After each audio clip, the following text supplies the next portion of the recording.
비가 추적추적 내리는 서울의 가을 오후였다. 코스트코 매장의 입구에서부터 사람들로 북적이는 그곳은 평소처럼 쇼핑카트가 뒤엉켜 소란스러웠다. 유하는 가슴이 터질 듯한 불안으로 가득 차 있었다. 그녀의 손에는 작은 종이봉투가 쥐어져 있었고 그 안에는 엄마가 부탁한 가족 모임용 김치찌개 재료가 들어 있었다. 하지만 오늘은 그게 아니었다. 유하는 여기 온 이유가 그게 아니었다. 그녀의 발걸음은 시식 코너로 향하고 있었다. 그곳에서 그녀는 모든 것을 포기할 각오로 왔다. 언니, 이거 먹어봐. 코스트코 시식 중에 제일 맛있는 거야. 누군가의 목소리가 들려왔다. 유하는 무심코 고개를 들었다. 시식 테이블 앞에 서 있는 한 여자가 손에 든 작은 접시에 담긴 만두를 내밀고 있었다. 그 여자의 눈빛이 유하를 스치자 세상이 순간 멈춘 듯 했다. 유하는 그 순간을 잊을 수 없었다. 그녀의 가슴이 왜 이렇게 요동치는지, 왜 그 여자의 미소가 그녀의 모든 고통을 녹이는 듯한지. 유하는 25살, 서울의 한 중소기업에서 그래픽 디자이너로 일하는 평범한 여자였다. 하지만 그녀의 삶은 평범하지 않았다. 고등학교 시절부터 느껴온 그 다른 여자에 대한 끌림. 부모님의 기대 속에서 숨겨온 비밀. 최근에는 더 참을 수 없었다. 직장에서 만난 선배와의 짧은 로맨스 후, 그 선배가 갑자기 결혼을 선언하며 그녀를 버린 후유증이 컸다.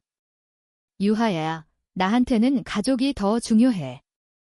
미안해. 그 말 한마디가 그녀의 세계를 무너뜨렸다. 오늘 코스트코에 온 건 우연이 아니었다. 그녀는 여기서 모든 걸 끝낼 생각이었다. 시식 코너에서, 사람들 사이에서 조용히 사라질 계획이었다. 하지만 그 여자 유해가 나타났다. 유해는 27살, 프리랜서 번역가로 일하며 자유로운 삶을 사는 여자였다. 그녀의 머리카락은 어깨까지 흘러내리는 웨이브였고 입가에는 항상 부드러운 미소가 걸려 있었다. 유해는 코스트코를 사랑했다. 이 거대한 창고 같은 공간에서 다양한 사람들의 삶이 스치고 지나가는 게 좋았다. 오늘도 그녀는 시식 코너를 돌며 만두를 맛보고 있었다.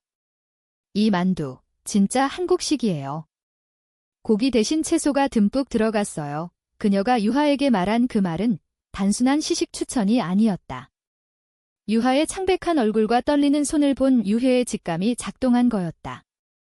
괜찮아요. 얼굴이 너무 창백해 보이네요. 유해의 목소리가 부드럽게 스며들었다. 유하는 고개를 저으려 했지만 목이 메여 말이 나오지 않았다. 대신 그녀는 만두 하나를 받아들었다. 그 맛 따뜻하고 고소한 채소의 풍미이 그녀의 차가운 가슴을 녹였다. 고마워요. 유하의 목소리는 속삭임처럼 작았다. 유해는 웃었다. 이름이 뭐예요? 저는 유해예요. 유하요. 그 순간 두 사람의 이름이 공기 중에 스며들며 운명처럼 연결되었다. 그들은 시식 코너를 벗어나 매장 한 구석의 벤치에 앉았다. 유해는 자신의 이야기를 먼저 꺼냈다. 저도 예전에 비슷한 적 있었어요. 가족 모임에서 제가 좋아하는 사람이 여자라는 걸 숨기고 살았거든요. 한국에서 사는 게 때론 숨 막히죠. 부모님 기대, 사회의 시선. 하지만 여기 코스트코처럼 큰 곳에서 만난 사람들 보면 세상이 그렇게 좁지 않다는 걸 느껴요. 유하의 눈에 눈물이 고였다. 그녀는 처음으로 자신의 고통을 털어놓았다. 선배와의 이별, 가족의 압박, 그리고 그 끝나지 않는 외로움. 유해는 조용히 듣기만 했다. 그녀의 손이 유하의 손등을 살짝 스쳤을 때 유하는 전율을 느꼈다. 그건 단순한 위로가 아니었다. 그건 시작이었다. 그날 저녁, 유하는 유해의 연락처를 받았다. 언제든 연락해. 코스트코 시식 코너에서 만난 특별한 사람으로 기억할게. 유하는 집으로 돌아가는 버스 안에서 창밖으로 스치듯 지나가는 한강을 보며 미소 지었다. 비는 그친 후였다. 서울의 불빛이 반짝이는 그 밤, 그녀의 마음에 작은 불꽃이 피어올랐다. 며칠 후, 유하는 유해를 다시 만났다. 이번에는 코스트코가 아닌 한강공원에서. 가을 바람이 불어오는 그곳에서 그들은 산책을 시작했다. 유해는 한국의 가을을 사랑한다고 말했다. 단풍이 물들 때 세상이 빨강과 주황으로 물드는 거요. 마치 마음이 열리는 것처럼 유하는 유해의 손을 잡고 싶었지만 아직 용기가 나지 않았다. 대신 그녀는 유해의 이야기를 들으며 웃었다. 유해는 프랑스어 번역가로 K-드라마 자막을 작업하며 살았다. 한국 드라마 보면서 로맨스가 얼마나 자유로운지 상상해요. 하지만 현실은 다르죠. 유해의 눈빛에 스며든 슬픔이 유하의 가슴을 아프게 했다. 그들의 만남은 점점 잦아졌다. 주말에 함께 카페를 다니고 유해의 작은 원룸에서 케이팝을 들으며 춤을 추고 한강에서 자전거를 타며 웃었다. 유하는 유해의 자유로움에 매료되었다. 유해는 유하의 섬세한 감성에 끌렸다. 유하, 너 그림 그리는 거 좋아하잖아. 나한테 스케치해줄래? 유해의 요청에 유하는 그녀의 초상을 그렸다. 종이 위에 그려진 유해의 미소는 살아 숨쉬는 듯 했다. 그날 밤 유해는 유하의 뺨에 가볍게 입맞춤을 했다. 고마워, 유하. 너 때문에 세상이 밝아졌어. 유하의 심장은 터질 듯 했다.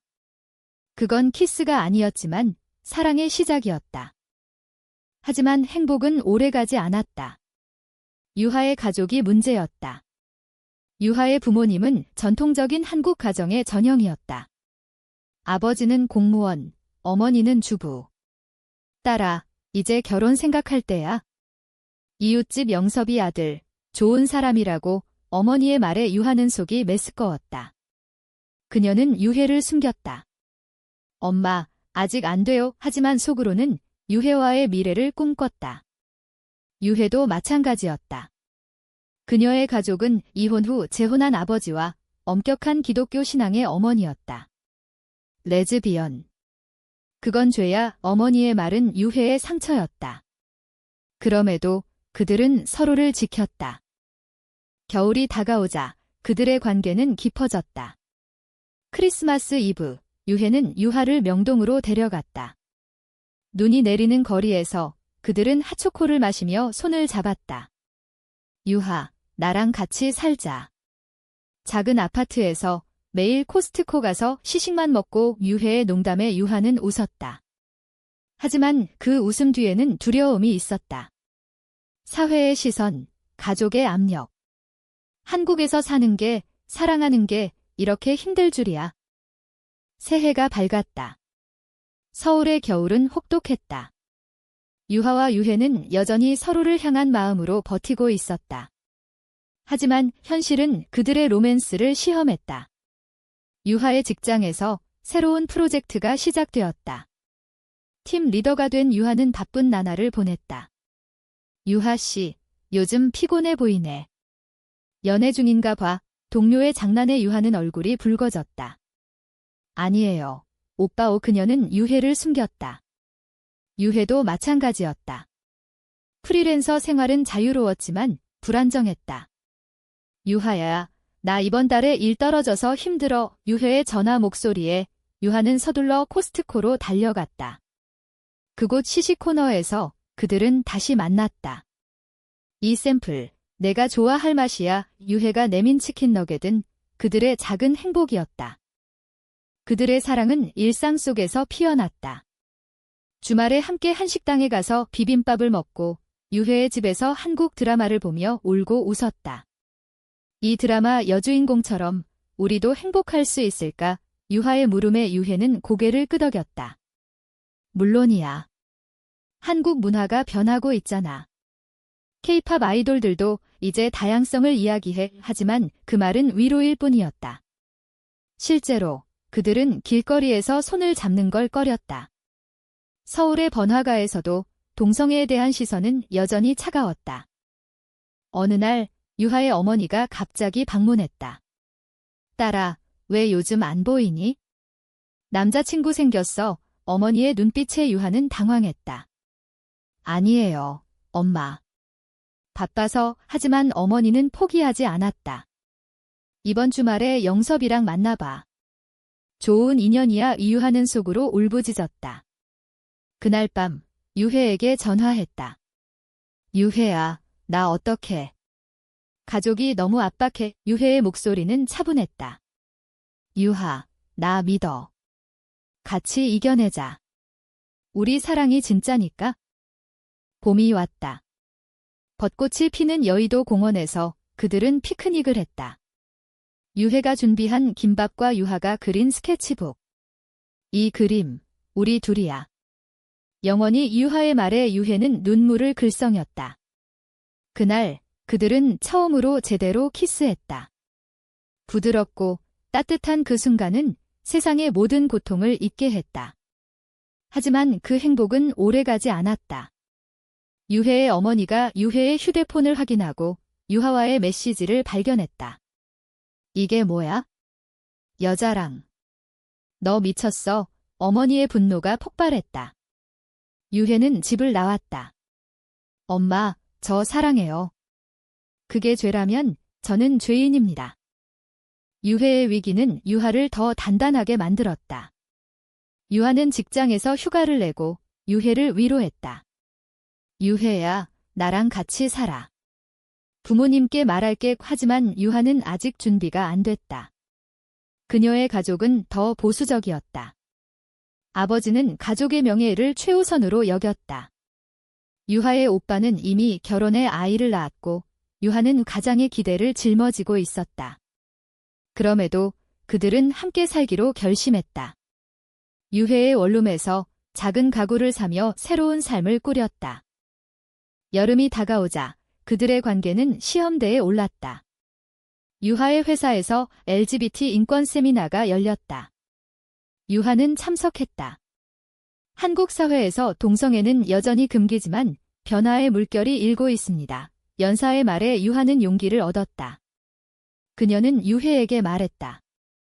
우리 공개하자. 친구들한테 유혜는 웃었다.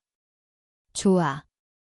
하지만 천천히 그들은 소규모 모임에서 손을 잡고 등장했다. 친구들의 놀란 눈빛 속에 따뜻한 축하가 쏟아졌다. 축하해.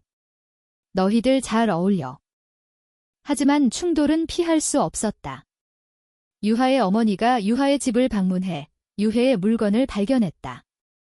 이게 누구 거니? 왜 여자 옷이 여기 있어? 어머니의 목소리가 떨렸다. 유하는 마침내 털어놓았다. 엄마, 저 유혜를 사랑해요. 여자예요. 침묵이 흘렀다. 어머니는 울며 나갔다. 너 때문에 집안 망신이야. 그날 밤 유하는 유혜의 품에서 울었다. 미안해, 유혜. 나 때문에 유혜는 그녀를 안았다. 아니야. 이게 우리의 사랑이야. 가을이 다시 왔다. 코스트코 시식 코너에서 만난 그날처럼 그들은 다시 그곳을 찾았다. 여기서 시작됐으니까 유혜의 말에 유하는 고개를 끄덕였다. 하지만 이번에는 사람들의 시선이 달랐다. 누군가의 속삭임이 들려왔다. 저 둘, 커플인가 봐. 유하는 두려웠지만 유혜의 손을 꼭 잡았다. 그들의 사랑은 이제 숨길 수 없었다. 충돌은 점점 커졌다. 유하의 가족은 그녀를 포기하려 했다. 아버지의 전화가 왔다. 유하, 집으로 와라. 이 문제 해결하자. 유하는 떨리는 손으로 수화기를 쥐었다. 아빠, 저 사랑하는 사람이에요. 받아주세요. 아버지의 한숨이 들려왔다. 한국에서 사는 법을 모르나? 가족이 다 망해. 유하는 전화를 끊고 유혜에게 달려갔다. 유혜야, 나 어떡해. 가족이 날 버릴까 봐 무서워. 유혜는 그녀를 안으며 말했다. 가족은 버리지 않아? 시간 줄게. 나랑 같이 싸우자. 유혜의 상황도 나빴다. 어머니가 교회 목사님을 불러 딸을 고치자고 했다. 유혜는 분노했다. 엄마, 저는 고장 난 게 아니에요. 그냥 사랑하는 거예요. 어머니의 눈물 어린 말, 기독교에서 용납 안 해. 너 영혼이 위험해. 유혜는 집을 완전히 나왔다.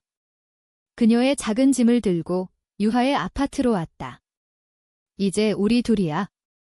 코스트코 시식처럼 작은 행복 쌓아가자. 그들의 일상은 사랑으로 가득 찼다. 아침에 함께 커피를 마시고 유하가 출근할 때 유해가 도시락을 챙겨주었다. 김치볶음밥, 내가 좋아하는 거, 유해의 손맛은 한국 엄마의 따뜻함 같았다. 저녁에는 한강 산책. 저기 반포대교 불빛 예쁘네. 유하의 말에 유해는 노래를 흥얼거렸다. BTS의 스프링데이, 그 노래 가사처럼 그들의 사랑은 기다림과 희망이었다. 하지만 외부의 압력이 세졌다. 유하의 직장에서 소문이 돌았다. 유하 씨, 그 여자랑 사귀나 봐. 상사의 눈빛이 차가워졌다. 프로젝트에서 유하는 밀려났다. 개인 사정 때문에 집중 안 되나. 상사의 말에 유하는 울었다. 집에 돌아와 유해에게 털어놓았다. 나 때문에 내가 고통받아. 헤어질까? 유해의 눈에 불꽃이 타올랐다. 바보야. 사랑이 고통이라면 그게 진짜 사랑이야. 한국 드라마처럼 끝까지 가자. 고조되는 긴장 속에서 그들은 도피를 꿈꿨다. 제주도로 여행을 갔다. 푸른 바다와 검은 현무암. 여기서 살까? 유해의 농담에 유하는 웃었다. 제주 오름을 오르며 그들은 미래를 이야기했다. 아이 키우는 건 아니지만 강아지 한 마리 들일까? 유하의 말에 유해는 키스했다. 제주의 바람이 그들의 머리카락을 흩뜨렸다. 그곳에서 그들은 자유를 맛봤다. 돌아온 서울은 더 차가웠다. 유하의 오빠가 찾아왔다. 동생아, 엄마 아빠가 울고 있어? 이혼한 사람처럼 사는 거 아니야? 오빠의 말에 유하는 반박했다. 오빠, 나 행복해. 그게 중요한 거 아냐? 오빠는 한숨을 쉬었다. 사회가 용납 안 해. 직장, 결혼, 다 망쳐. 유하는 오빠를 쫓아냈다. 하지만 그 마른 가슴에 박혔다. 유해의 친구들이 도왔다. LGBT 커뮤니티 모임에 초대했다. 여기서 보면 우리만의 문제가 아니야. 모임에서 유하는 다른 커플들의 이야기를 들었다. 부모님께 컴백했어. 시간이 걸렸지만 그 말에 희망이 싹 텄다. 유해와 손잡고 그들은 춤을 췄다. K-팝 리듬 속에서 그들의 사랑은 강해졌다. 겨울이 다시 왔다. 크리스마스에 유하의 가족이 초대장을 보냈다. 올해는 와라. 용서할게. 유하는 고민했다. 유해, 같이 갈까? 유해는 고개를 저었다. 너 혼자가 이나 믿어. 유하는 가족 모임에 갔다. 식탁 위에 김치찌개가 놓여 있었다. 딸아, 그 사람. 진심이야. 어머니의 물음에 유하는 고개를 끄덕였다. 네, 엄마. 제 인생이에요. 아버지의 침묵 후 천천히. 받아보자. 그 말은 작은 승리였다. 하지만 반전이 왔다. 유해의 과거 연인이 나타났다. 대학 시절 유해를 사랑했던 여자, 지은. 유해야, 나 돌아왔어. 서울로 지은의 메시지에 유해는 흔들렸다. 유하한테 말할까? 하지만 그녀는 숨겼다. 지은은 끈질겼다. 카페에서 만나. 너 아직도 그 감정 있지? 지은의 키스 시도에 유해는 밀어냈다. 미안, 나 유하 사랑해. 유하가 그걸 알게 된 건 우연이었다. 지은의 SNS에서. 유하야, 유해가 날 만났대. 유하의 분노가 폭발했다. 왜 숨겼어? 나한테도 비밀이야. 유해는 울었다. 믿어줘. 끝났어. 하지만 유하는 떠났다. 시간 필요해. 그날 밤 유하는 코스트코로 갔다. 시식 코너에서 홀로 앉아 눈물을 흘렸다. 그곳이 시작이었듯 끝도 될까? 분노와 배신의 감정이 유하를 삼켰다. 그녀는 유해의 전화를 받지 않았다. 직장에서 일에 몰두하며 감정을 묻었다. 유하 씨, 요즘 더 열심히네. 동료의 말에도 그녀는 미소만 지었다.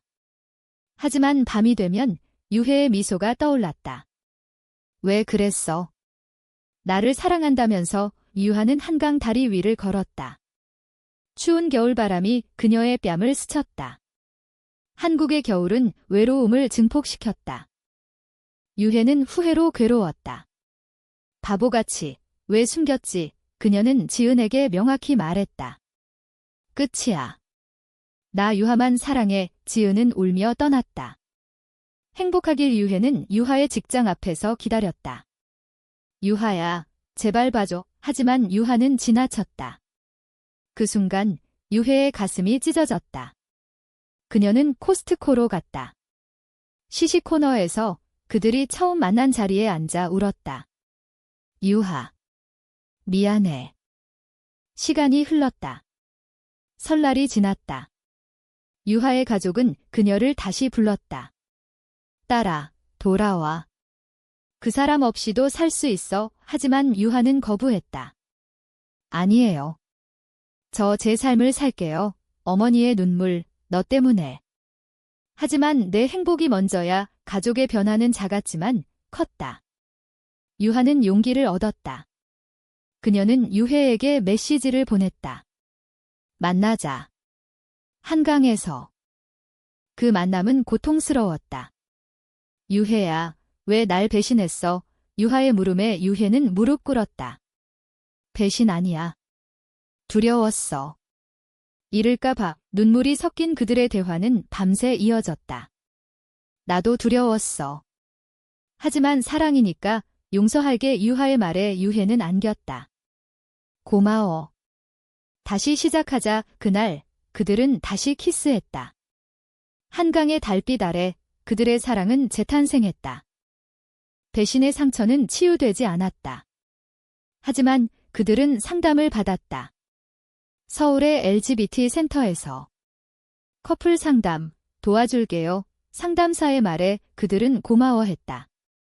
한국에서 사는 게 쉽지 않지만 서로 지키는 게 중요해. 그곳에서 배운 건 소통이었다. 이제 비밀 없애. 유해의 약속에 유하는 웃었다. 봄이 왔다. 벚꽃 축제에 그들은 함께 갔다. 유하, 내 손잡아도 돼. 유해의 물음에 유하는 고개를 끄덕였다. 사람들 사이에서 그들은 당당했다. 누군가의 시선에도 그들은 미소 지었다. 유하의 직장에서 그녀는 커밍아웃했다. 저 여자친구 있어요. 동료들의 박수, 축하해. 변화의 물결이었다. 하지만 고조는 남아있었다. 유해의 어머니가 다시 연락했다. 딸아, 용서할게. 만나자. 모임은 어색했다. 엄마, 이게 제 3이에요. 유해의 말에 어머니는 한숨 쉬었다. 어려워. 하지만 내가 행복하면 작은 화해였다. 유하의 가족도 마찬가지. 저녁 식사에 유해를 초대했다. 어서 오세요. 어머니의 말에 유해는 눈물을 글썽였다. 김치찌개 냄새가 집안을 채웠다. 맛있어요. 어머니. 그 식사는 가족의 시작이었다. 여름, 그들은 여행을 떠났다. 부산으로. 바다에서 수영하고 해운대에서 산책했다. 여기서 결혼식 올까? 유해의 농담에 유하는 웃었다. 한국에서 아직 안 되지만 꿈꿔보자. 그들의 사랑은 이제 사회를 초월했다. K-웨딩 트렌드처럼 그들은 자신만의 서약을 했다. 영원히 함께할게. 가을, 코스트코에서 다시. 기념일이야. 여기서 만난 지 1년. 유해의 말에 유하는 만두를 내밀었다. 먹어봐. 특별한 맛. 그들의 웃음이 매장을 채웠다. 하지만 운명의 장난은 끝나지 않았다. 유하의 건강 문제. 직장 스트레스로 위궤양이 왔다. 병원에서 유해는 밤새 지켰다. 유하야, 나 있어. 괜찮아질 거야. 유하의 손을 잡은 유해의 눈물은 사랑의 증거였다. 병원의 하얀 벽이 유하를 압박했다. 휴식 취하세요. 스트레스가 원인이에요. 의사의 말에 유하는 고개를 끄덕였다. 퇴원 후 유해는 그녀를 돌봤다. 집에서 쉬어. 나 요리할게. 유해의 된장찌개는 어머니의 맛 같았다. 유하는 회복하며 생각했다. 이 사랑이 날 살리는 거야. 그녀는 직장에 복귀하며 워크라이프 밸런스를 주장했다. LGBT도 인간이야. 이해해주세요. 상사의 변화, 미안했어. 지지할게. 그들의 관계는 더 깊어졌다. 유해는 새 프로젝트를 땄다. 프랑스 한국 LGBT 소설 번역. 이 책, 우리 이야기 같아 유하에게 읽어주며 그들은 꿈을 공유했다. 언젠가 우리도 책 쓸까? 유하의 말에 유해는 웃었다. 좋아. 제목은 코스트코 시식 코너의 기적. 겨울이 왔다. 눈 내리는 서울거리. 그들은 크리스마스 트리를 장식했다. 작지만 우리 거야 이유해의 말에 유하는 선물을 줬다. 목걸이 두 사람의 이름이 새겨진. 영원히 키스 속에 그들의 사랑은 완성되었다. 가족과의 화해는 완벽해졌다. 유하의 어머니가 유해를 불러 고마워. 우리 딸 행복하게 해줘. 어머니의 포옹에 유해는 울었다. 유해의 어머니도 왔다. 교회에서 배웠어. 사랑은 죄가 아니야. 작은 식탁에서 네 사람이 모였다. 한국의 명절처럼 따뜻했다. 1년 후 그들은 작은 아파트로 이사했다. 창밖으로 한강이 보였다. 여기서 늙자 유해의 말에 유하는 고개를 끄덕였다. 매일 아침 커피를 마시며 그들은 서로를 봤다. 사랑의 그 말은 모든 고통의 끝이었다. 코스트코 시식 코너는 여전히 북적였다. 그곳을 지나며 유하는 유해의 손을 잡았다. 특별한 경험이었어. 유해의 미소. 아직 시작이야. 서울의 세상은 변했다. 그들의 사랑처럼 부드럽고 강하게. 그들의 이야기는 한국의 한 구석에서 피어난 꽃이었다. 사회의 압박 속에서도 사랑은 이겼다. 인간적으로, 로맨틱하게, 드라마틱하게. 그리고 영원히.